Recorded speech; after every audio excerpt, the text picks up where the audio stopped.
К вечеру город затихает. То и дело мелькнет машина, но и тех в это время немного. Иногда слышны смешки и голоса молодежи. Вечер – любимое время. Наш город самый лучший. Да, Алекминск, вау! Я люблю Алекминск. Чуть вздрагивает свет фонарей, выхватывая из сумерок очертания домов.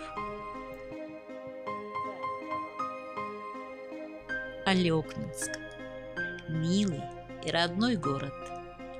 Город, где так много людей, о которых можно рассказывать уникальные истории жизни.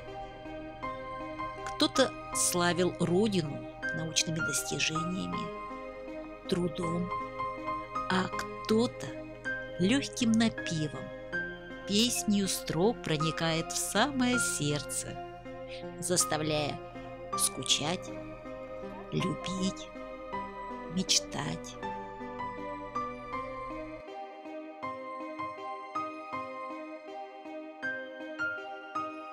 Замечательного дня всем, кто сегодня нас смотрит.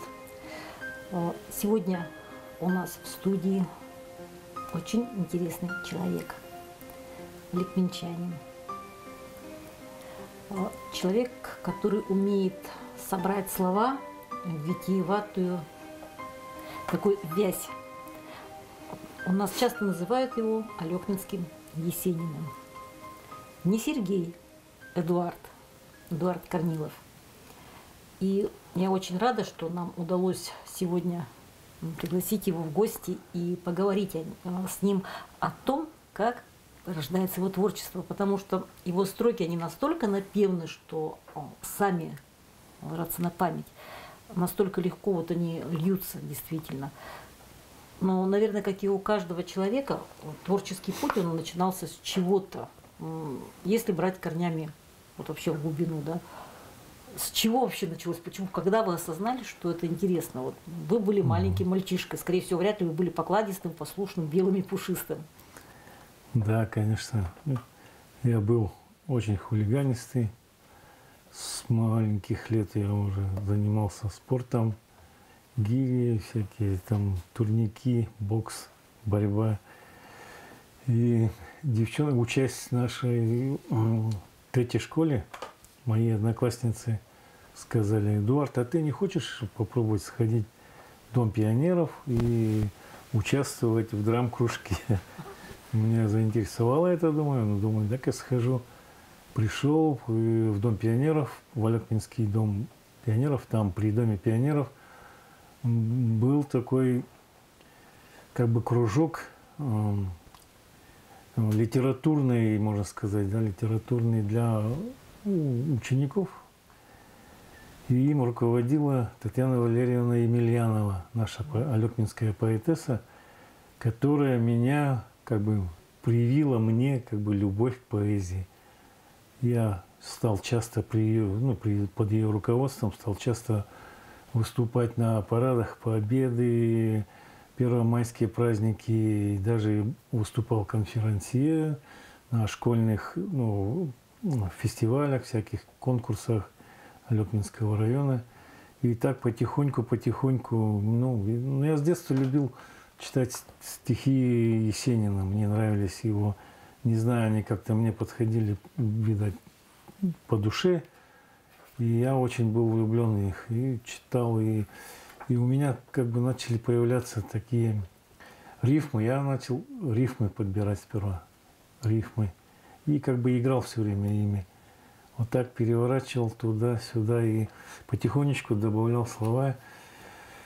И потом уже после, в 8 классе я начал маленько писать, но как бы они были нескладные такие, не было у них как бы поэтического такого размера стихотворного. И я тогда не знал, что такое хорей, там, пятистопный ям, и некоторые я даже и сам сейчас до сих пор не разбираюсь в литературной грамматике, в поэтическом словаре, да. Учась в училище, у меня происходили какие-то непонятные для меня моменты, в которые мне с ночью, как будто сверху откуда-то на меня сыпались стихи. Я по первости их запоминал, но утром просыпаясь, я не помнил вот этих вообще слов, ничего. Но я схитрил и стал ложить на тумбочку, прикроватную тумбочку, тетрадку с ручкой. И только-только они начинали ко мне идти стихи откуда-то сверху, я не знаю, что это такое, может быть, это какой-то дар или божеский какой-то, но типа, ну давай, начинай. И я начал записывать. И там первые стихи были, конечно, про любовь, юношескую, про любовь к природе, к родине. Ну, я вот толком не могу вспомнить эти. Они были детские, такие забавные, но рифмы не совпадали там, или размер не совпадал. Но я очень как бы радовался этому. И потихоньку я стал писать в тетрадках. Там они у меня хранились в общих тетрадях. И я их переписывал, переделывал. И так и в армии потом, когда служил тоже. И после уже армии пришел я со своими стихами, пришел в редакцию газеты, тогда «Знамя октября». Октября же было, да? Да, сперва «Знамя октября». Ну, я пришел, и там был Петр Петрович Бернов, который меня сразу с небес поставил на землю и сказал: вот смотри, здесь у тебя в первой строке, у тебя по слогам почитай, у тебя тут 9, во второй у тебя 10, в третьей строке у тебя там 12, 13. Ты не удерживаешь, ты не размер стихотворный. Это самое главное, как бы рифма, размер. И как бы меня туда головой ткнул, объяснил хорошо, очень хорошо. Перед тем, как начинать писать стихи, я обычно подбираю музыку.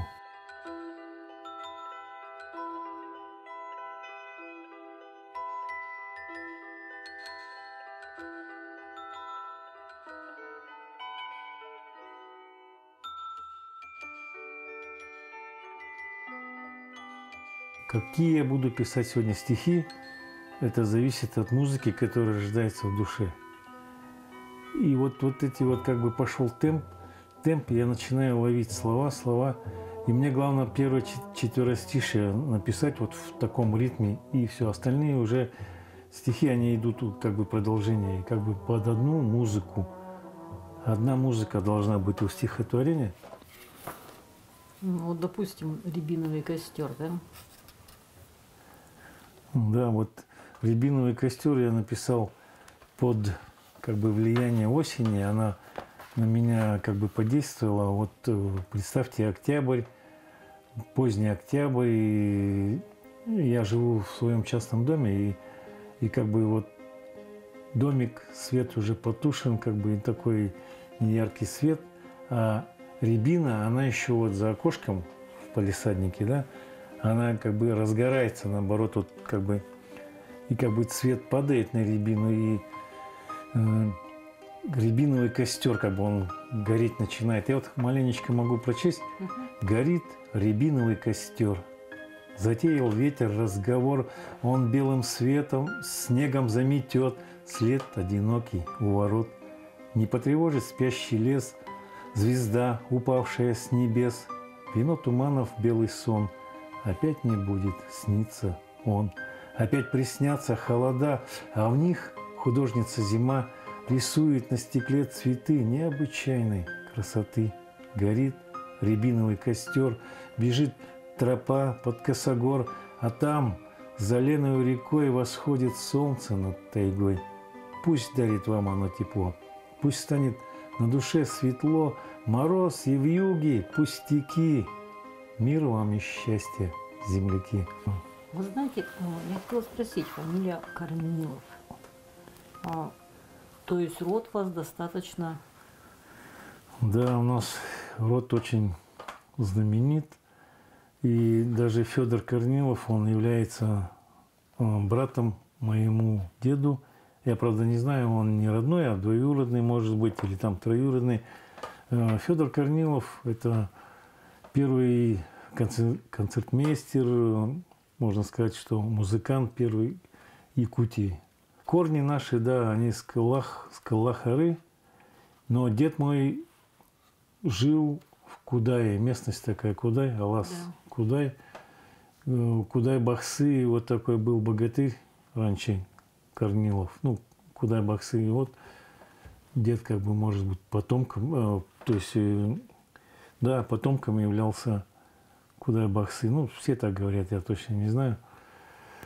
Ну, у нас в роду очень много, потом уже смешанных много людей, как бы наций всяких разных. По отцу у меня дед якут, а бабушка Седых, она русская, с ямщицкой семьи, бирюкские или бердинские они.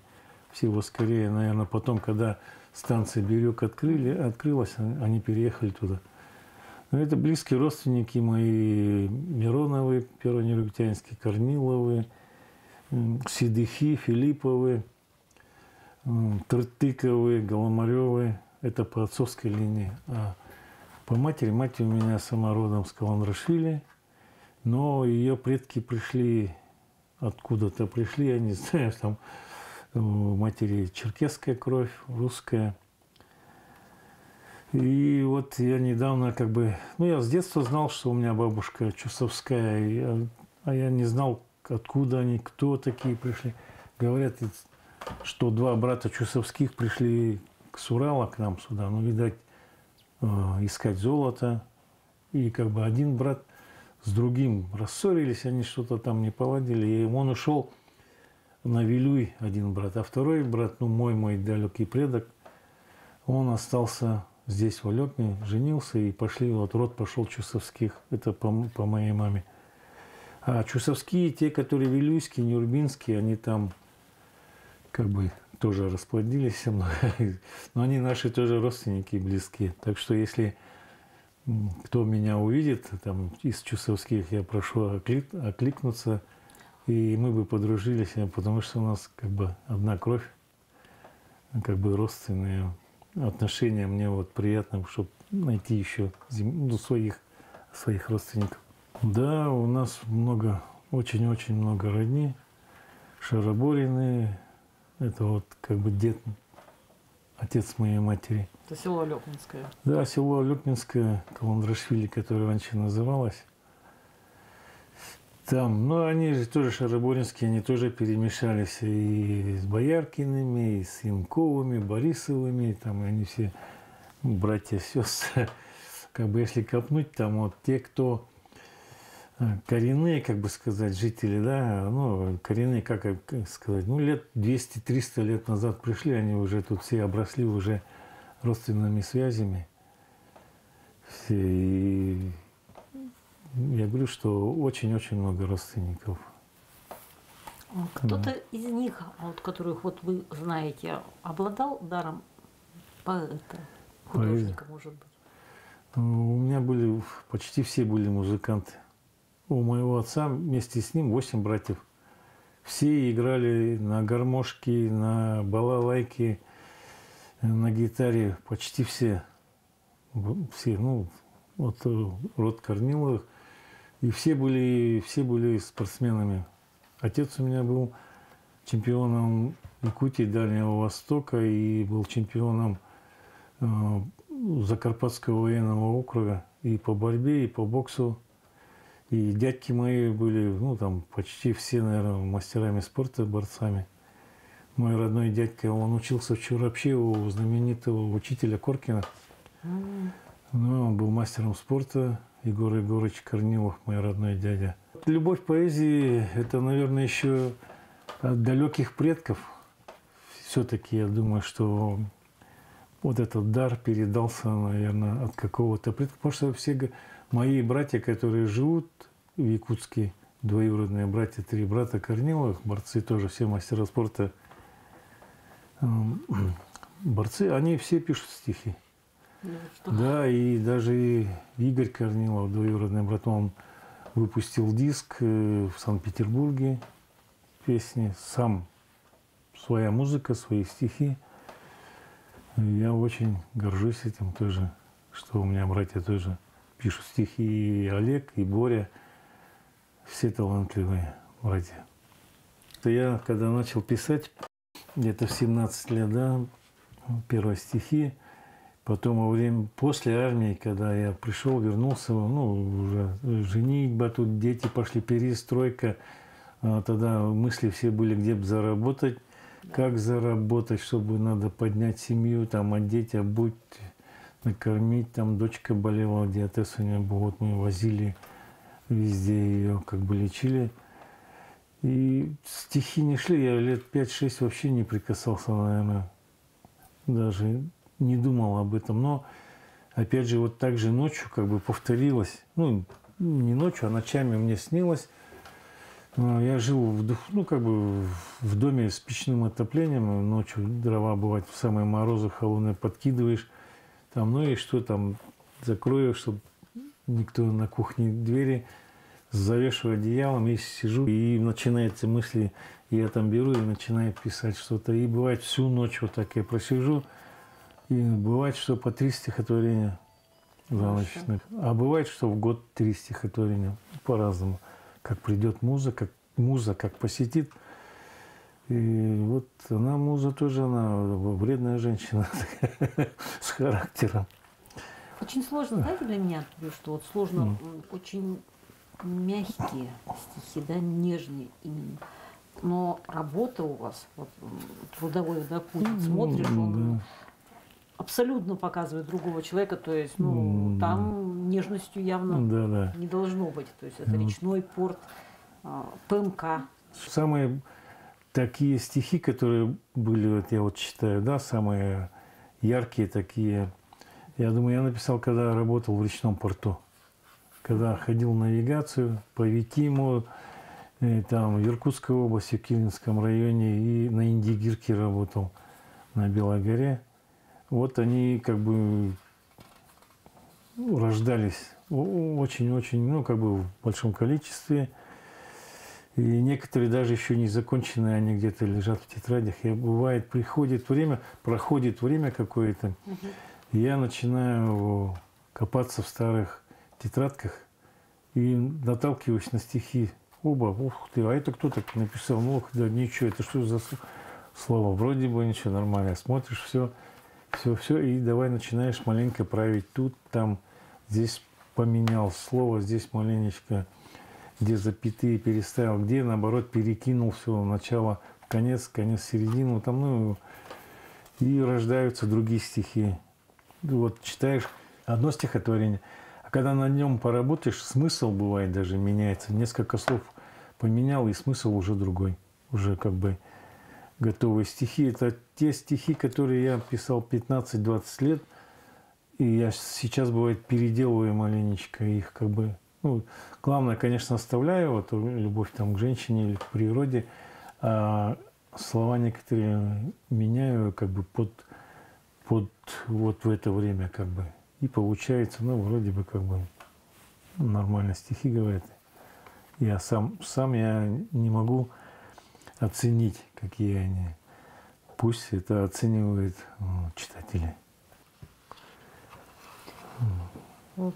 Я смотрю очень интересный сборник Мария Ларионова, Эдуард Корнилов. Вы владеете якутским? Я плохо, как бы, ну, я могу так вот разговорно говорить по-якутски, но сильно не могу, как бы, ну, бывает, что некоторые слова, они, значения могут разные быть. И поэтому я писал стихи, перевод это с подстрочников работал, подстрочниками. И это мое первое было, как бы, первая проба перевода стихов. Я переводил нескольких поэтесс, ну, как бы немного там, там 3, там 5 стихотворений. А вот с Ларионой мы с Марией решили поработать, там где-то, я не знаю сколько, там где-то 40, наверное, да, или сколько стихотворений.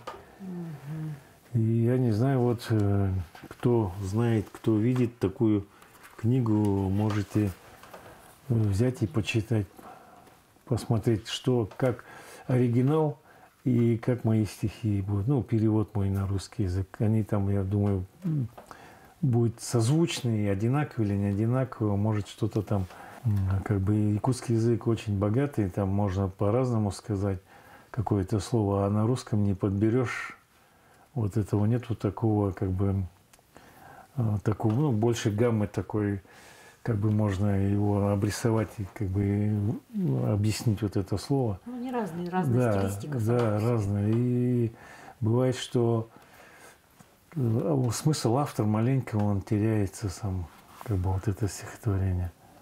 Звучит по-другому уже, как бы в переводе. Вот как вы пришли к тому, что появилась книга? Когда это была первая книга? Ну, в 2005 году появился первый сборник «Олег Минск родной, он всюду со мной». Его он, как бы отредактировал и в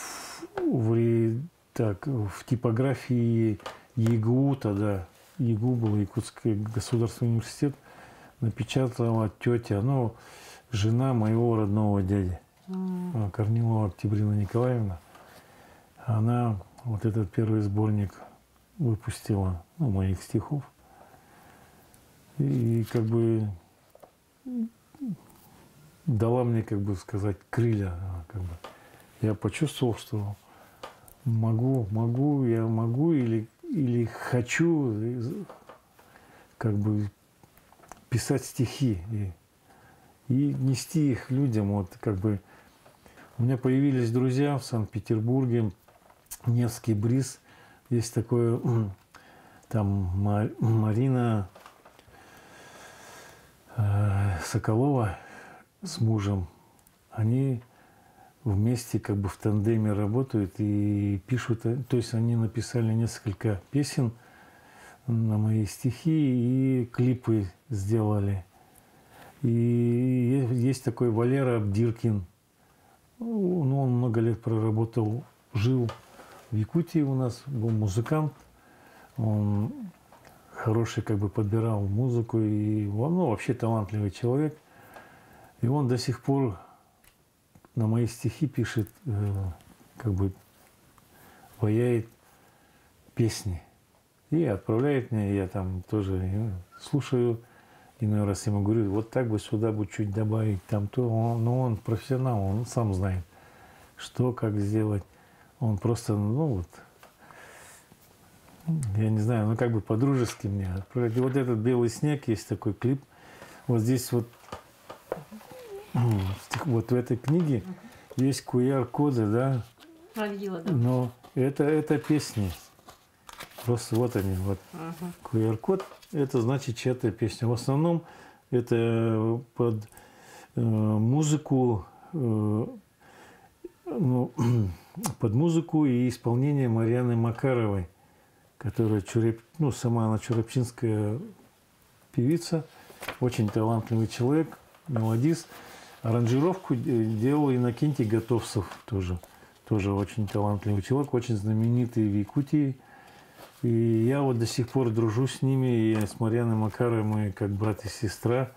И я каждое утро ей пишу «Доброе утро», вечером «Доброй ночи», «Как здоровье?». Конечно, мы общаемся очень дружно. Я учился не очень такой был, как бы, ну, да, по литературе, по русскому языку у меня 4 там твердая, наверное, стояла. Но все равно до сих пор бывает, у меня ошибки в препинаниях, там еще где-то. И я всегда, вот я написал стихотворение, и я отправляю к другу, к своему, к Анне Павловой, которая живет в Якутске, она бард, и она поэтесса. И я вот ей: Анечка, посмотри, пожалуйста, как это. Она говорит: сейчас, ладно, мне пока времени нету, чуть попозже.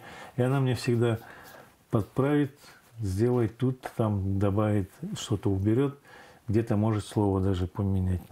И вот и я тоже вот люблю и уважаю Анну Павлову, как бы мы друзья. То есть у вас вот настолько хорошо идет именно сотрудничество с людьми. Обычно же поэты, творческие люди, они ревностные такие вот. Я заметил, да, есть такие. А я вообще, я говорю, я сразу же, как вначале сказал, что я не знаю, что такое ревность. Это касается и творчества. Да, и творчество это касается, и в жизни как бы тоже. Мне хотелось, знаете, все-таки что узнать. А у вас есть произведение, которое вот для вас осталось вот, ну, не то чтобы любимое, но вот то, что всегда вот в душе? Да, у меня есть такое. Как-то мне говорили, когда я в училище начал писать, да, он говорит, да ты что, Этька, вот твои стихи не будут писать в школе. И они как-то мне в голову вбилось вот это. И сейчас вот происходит наоборот, это как бы, ну, мои стихи как бы стали учить в школе. И у меня родилось такое стихотворение, вот как раз про это. Стихи мои учить не будут в школе. Но я о том нисколько не грущу, я их читаю в безымянном поле ночным березкам, сонному ручью. Я в синем мае их читаю ветру, когда дышу прохлады у реки. Он разнесет стихи по белу свету за горизонты северной тайги. И, может, там, вдали, по Божьей воле, согреют путь кому-то в эту ночь. И пусть мои стихи не учат в школе. Я очень рад, что их читает дочь. Ну вот, как бы вот так. Я очень благодарна вам за действительно очень интересную встречу, за очень интересную беседу. И очень благодарна за стихи, которые вы дарите людям. Потому что это действительно великий подарок. Принадлежать хотя бы на какое-то время вот этой вот состоянию, вот этой ауры, да, наверное, она как дымка окутывает человека и дарит спокойствие, умиротворение. Я думаю, что очень много в республике людей, которые оценивают вот ваши строки. Потому что действительно не важно где, не важно, где ты проживаешь, кто ты по национальности. Добро, оно везде. Добро. Любовь, она везде. Любовь. Замечательные строки. Они всюду строки. И пусть их не учат в школе. Это не самое главное. Ну да, хотя конечно. Да. Всего доброго. До свидания.